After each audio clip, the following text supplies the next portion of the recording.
بسم اللہ الرحمن الرحیم۔ دربار رسالت صلی اللہ علیہ وسلم میں علامہ اقبال کو جو مقبولیت حاصل تھی اور خود علامہ اقبال کو حضور صلی اللہ علیہ وسلم سے کس قدر شدید محبت تھی، درذیل واقعہ اس کی ہلکی سی جھلک ہے۔ 1937 میں گرمیوں کے دن تھے۔ کنگ ایڈورڈ کالج کے پروفیسر ڈاکٹر عبدالحمید ملک علامہ اقبال کے پاس تشریف لائے۔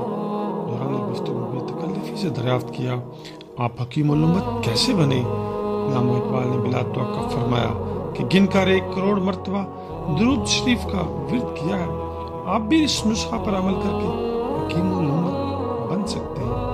جناب مولانا محمد سعید احمد مجددی نے ڈاکٹر رؤف یوسف کے حوالے سے لکھا ہے کہ علامہ اقبال نے انہیں بتایا کہ آلو مہار شریف سیالکوٹ کے خواجہ سید محمد امین شاہ صاحب نے انہیں روزانہ کثرت سے درود پڑھنے کا کہا تھا۔ آپ نے کہا روزانہ 10,000 مرتبہ درود پڑھنا میرا معمول ہے۔